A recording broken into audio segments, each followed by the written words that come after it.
President-elect Ferdinand Marcos Jr. names more people to top government posts, including broadcaster Erwin Tulfo, who is set to head the DSWD.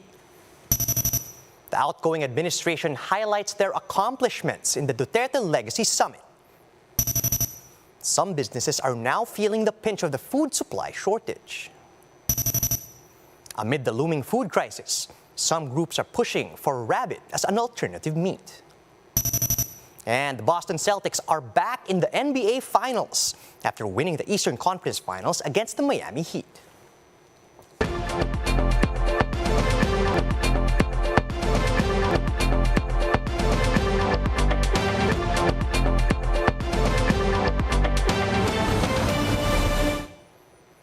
Fast, focused, and fearless. Here's everything you need to know as you jumpstart your day. I'm Charles Lejano. Ferdinand Marcos Jr. met with ambassadors from neighboring countries before announcing the latest additions to his incoming cabinet. Marlene Alcaide with the report. The public service brand of the Tulfo family will continue. This is what broadcaster Erwin Tulfo said in an interview with One News on Monday, hours after he learned that President-elect Bongbong Marcos had nominated him to lead the Social Welfare Department. Erwin says he will continue to serve the public, alongside with his brother Rafi, who was among the new winning senators in the recently concluded elections. I will be doing it through the DSWD side, and then Rafi in the Senate will be doing the same thing. So those in private capacity like Ben doing BTAG will be doing his own in his own private capacity. As of now, an official meeting for the transition has yet to be announced by the DSWD. Aside from Erwin, Liloan Cebu Mayor Cristina Frasco, daughter of the province's Governor Gwen Garcia, was nominated to head the Department of Tourism. Frasco is also the spokesperson of Vice President-elect Sara Duterte. Meanwhile, Amena Pangandaman, one of the BSP's assistant governors, has been chosen to become Secretary of the Department of Budget and Management. Lawyer Ivan John Enrile Uy, who became chairman of the former Commission on Information and Communications Technology, is set to return in the ICT field as the next DICT chief. And former Manila 3rd District Congresswoman Maria Zenaida Angping will lead the presidential management staff. Before the announcement of the new additions to Marcos Jr.'s cabinet, foreign dignitaries visited and greeted the incoming president. Ambassadors from the United Kingdom, France, the European Union, and Singapore met with Marcos Jr. Singaporean Ambassador Gerard Ho even gave Marcos a token. Marcos returned the favor by giving the envoy a product from Northern Luzon's weavers. This is, we have been reviving the weaving industry in the north. Ho and Marcos Jr. also talked about potential collaborations between Singapore and the Philippines in the interest of economic recovery.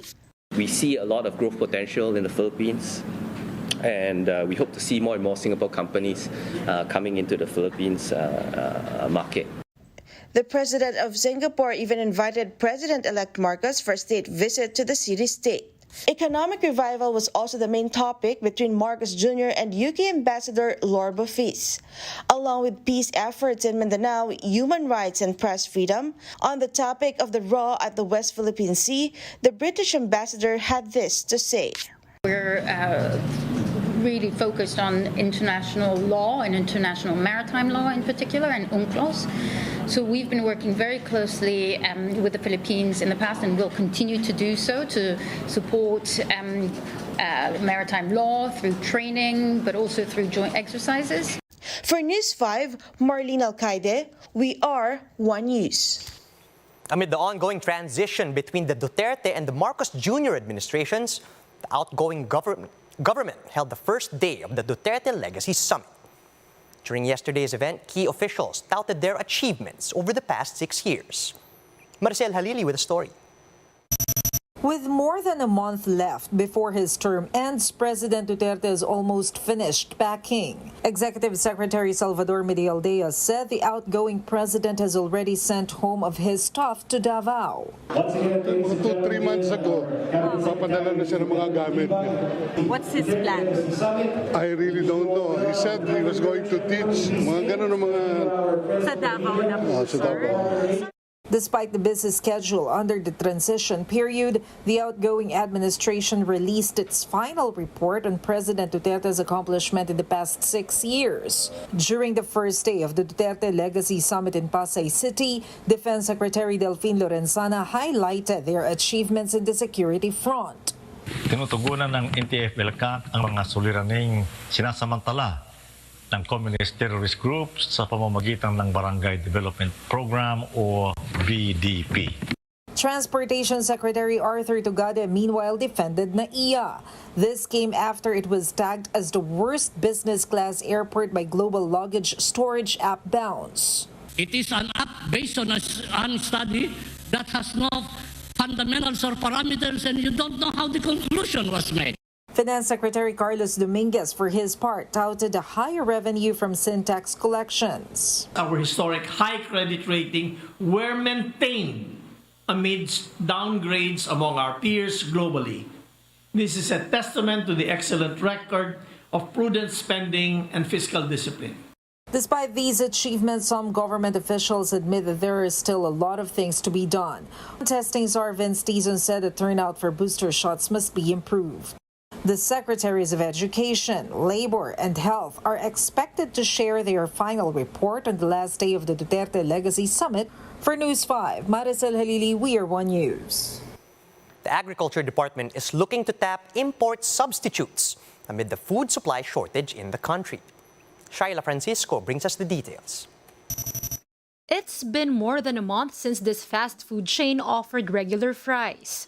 Sana po ibalik po nila ulit yung BFF saka yung medium po na price. Ayun po kasi yung masarap na at mura po.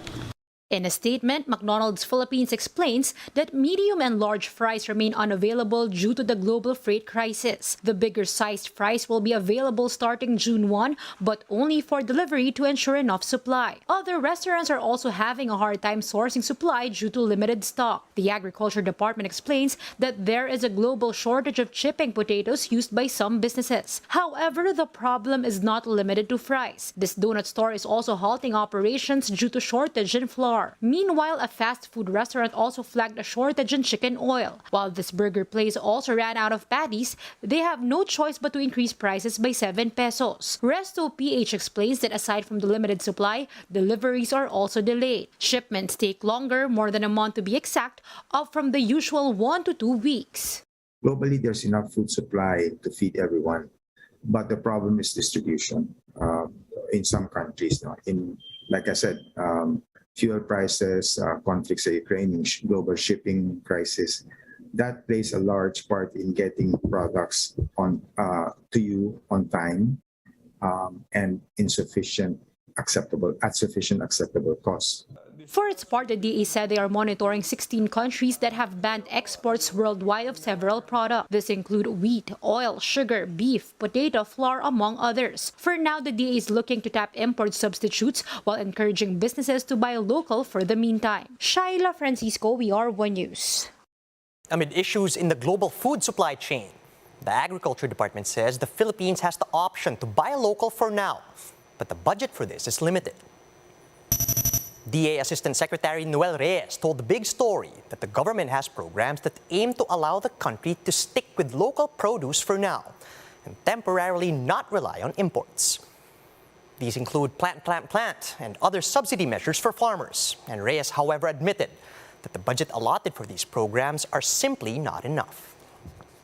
Launch tayo ng plant 2 wherein naaprubahan naman ni Presidente nung a month ago yung budget for that, no? Kaya lang limitado. So again, yung fertilizer subsidy, yung fuel subsidy, mariculture 1 billion, food mobilization 1 billion, 6 billion sa fertilizer subsidy, 1.1 billion sa fuel subsidy, and yet kulang ito. Kailan talagang magkumahog tayo. Meanwhile, there might actually be a viable alternative to other meats. Question is, would you be willing to take a bite of rabbit's meat? Mobile journalist Yeda Pascual had her fill. Let's find out how it went in her report. Filipino households love their meat, from chicken to pork and even fish. But with the looming food shortage, are Filipinos willing to try an alternative meat? Say, rabbits. Okay, the suggestion might turn one's stomach, but these rabbit breeders at the Bulacan Agricultural State College stand by rabbit's meat. They say not only is it nutritious, it can also give other meats a run for its money when it comes to taste. Surprisingly, this is not new in the country. Even other countries consider rabbit meat a delicacy. I really believe in the potentials of rabbit as an alternative source of protein for the Filipino families. Rabbit is easy to raise. It can be raised by women and children. Let's put it to the test with this hot dog and siomai with a bunny twist. Masarap. Kakaiba yung lasa niya. Hindi mo siya ma-identify as same ng meat. Hindi siya parang chicken, hindi siya para pork. Talaga pong masarap kumpara po sa ibang karne ng hayop. Mas masustansya po ito at walang kolesterol. There's also rabbit papaitan, rabbit gourmet, and of course rabbit lechon. Para siyang in-smoke tapos ginawang Spanish na parang sardinas. Masarap yung lasa niya. Masarap pa sa chicken. Tapos less fat. The downside, rabbit meat is more expensive than pork at 400 pesos a kilo. But the group says prices may drop if there will be more breeders. Backyard breeding only requires a capital of 1,500 pesos for a pair of rabbits. If you want to give it a try, you can reach out to Narba through the numbers on your screen. Mobile Journal Yeda Pascual, We Are One News.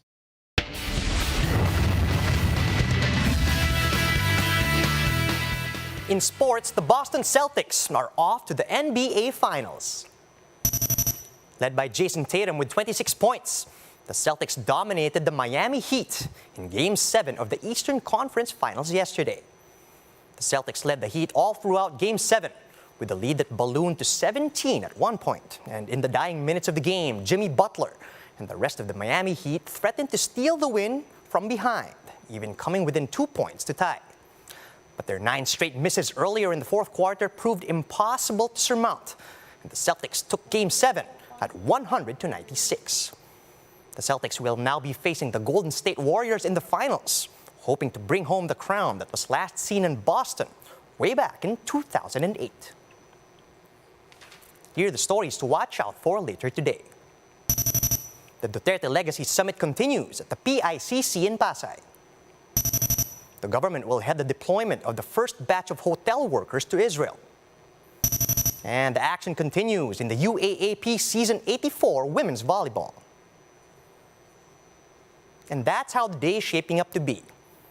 Join us again later at 9 a.m. as we monitor the day's biggest stories from sunrise to sundown. You can also catch One News on Signal Play. Register for a free account at www.signalplay.com so you can stream One News live anytime, anywhere. I'm Charles Lejano. Mask on, wash hands, and stay safe, Philippines.